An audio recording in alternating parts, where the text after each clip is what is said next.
In episode 40, Chidiogo Akunyili-Parr was my guest. She's the founder of an organization called She Roars, which is focused on empowering African women and helping African women find their voice. Now, Chidiogo, one of the things that I loved in our interview is you just have to hear her laugh. She has this deep belly laugh, but she also was one of the most profound, most insightful guests that I've ever had. And one of the things that I absolutely loved was when I asked her the question in the quickfire round about how she would describe herself in 3 words. Loved it. Okay, we're gonna do what we call the quickfire round. Oh, okay. So this is light. This is I love it. Thanks. more fun, and you don't have to think quite so much. Okay. I'll ask you a question, and you have to answer quick. First thing that comes to mind. You're not allowed to think about it. Okay. It should go by really quick. Okay. Love it. Describe yourself in 3 words. Tall, dark, and lovely. When you hear the word successful, who's the first person that comes to mind? Michelle Obama. Oprah. Oprah. Oprah. Final answer. Oprah. Favorite book? Things fall apart. That's a good one. Favorite gift to give?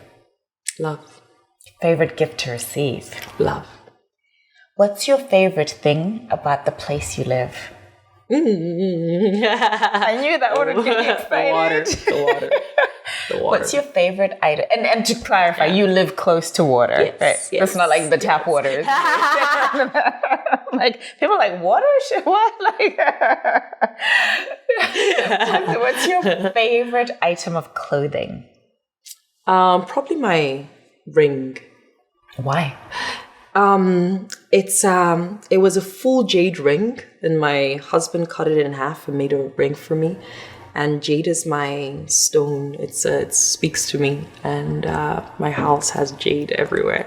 And I think it's a special stone, and I got called to it when I was living in China, because the Chinese have also a deep belief in the power of jade. And I spent time in Mexico and with the Mayans and jade. So jade has been a stone calling to me, and I love it. I love this ring. Yeah. What's your favorite time of day and why? Early morning, 4 a.m. No one is awake, just me. And I get to be just with myself, talk to myself, see where I'm at, love that I'm awake and for no reason. And I feel I have a lot of energy in the morning. So 4 a.m. to 8 a.m. Yeah, it's a morning person. The mornings. Yeah. Name 2 people you'd like to have dinner with and why. Oprah and the Dalai Lama.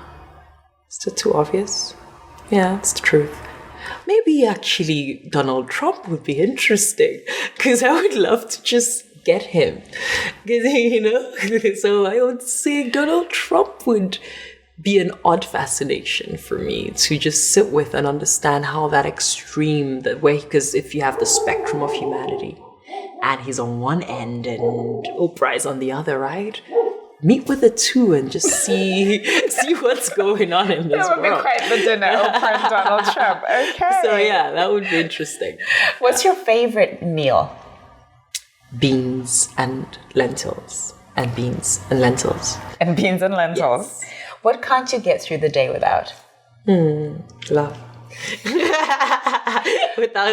What can I get to do without? Probably laughing. I like to be, nature.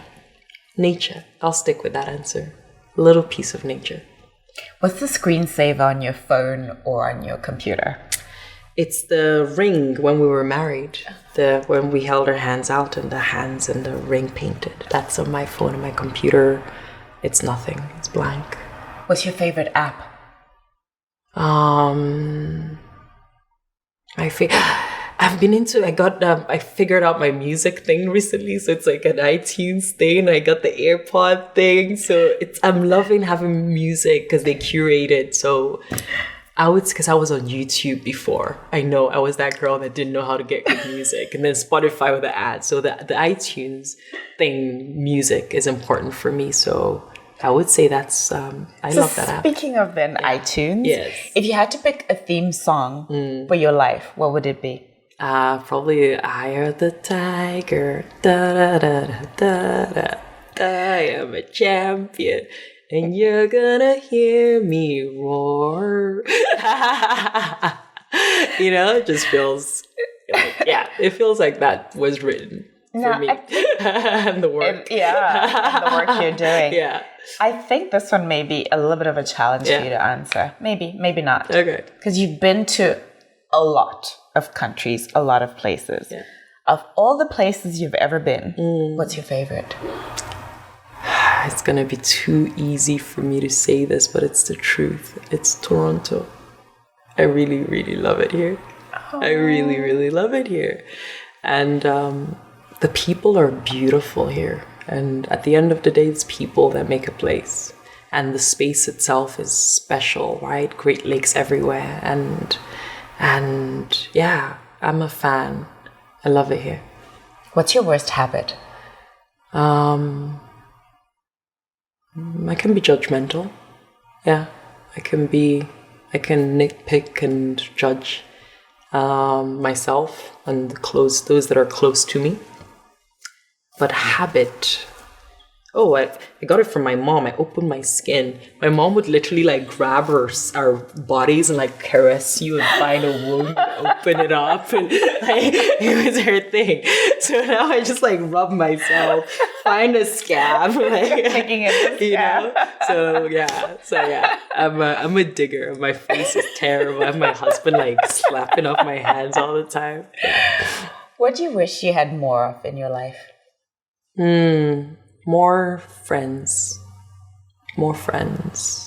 And what's a question? That we're close. Close friends. That are close to me, and we create space for each other. That I make more space for friends and for friendships. Yeah, that's what I wish. What is a question that you wish I had asked you, or that you wish people in general would ask you? Oh, wow. My favorite language and why? Okay, let's go there. Miss, I speak 7 languages. Which one of the 7 is your favorite and why? It's fascinating because I'm different people in every language. So I love that about language, and it's been such a great avenue into how there's so much to us, much more than we know. So in Chinese is my favorite because like I'm a 20-year-old girl. I'm like giggly and playful, and that's my Chinese persona. My German for me is I love German is my happy place.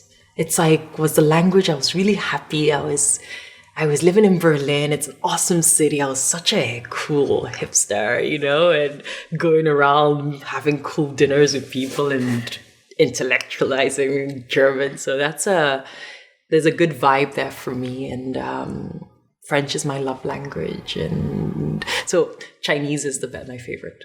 Igbo is my rooted language. That's what I like. And like also like English, that is Nigerian form of it. That holds space for me when I'm comfortable. That's what I switch into is a Nigerian English. That's my favorite language after Chinese or before Chinese. So it's like this personality. So I think that's it's fascinating for me to know that. That is fascinating that each language has for you a personality. Yeah, absolutely. It has been. We need to do this again. Oh, yeah. Because this has been way too much fun. Where can people find you and find more information about She Roars? You can find more information on She Roars on sheroarsafrica.org, sheroarsafrica.org, Instagram at She Roars Africa. On me, I'm Chidiogo _OO. So it's like a Chidiogo, you find me. And what else am I on? My website where I write is chidiogo.com, chidiogo.org. I'm on both. I found that last year. It was still available. It was still available? Can you imagine? Yeah, it was really? 2 years ago. So I'm on chidiogo.org, chidiogo.com. And from there, you can find everything else. Yeah. It's been such a pleasure. Awesome. I have one last question for you, though. Yeah. So this platform is called Ndini, which in my mother tongue, so that's another language you need to learn, Shona, my mother tongue. And in my mother tongue, Ndini means I am. So finish that sentence for me. I am. Because you are, and you are because we are. Thank you. Thank you. Thank you so much. I am so happy. Yeah. So happy that we got to make this happen. I'm so happy to have met you. I'm so happy for the introduction. And I'm excited for what lies ahead. Same What here. lies ahead for you as you settle in Toronto. What lies ahead in married life. You know.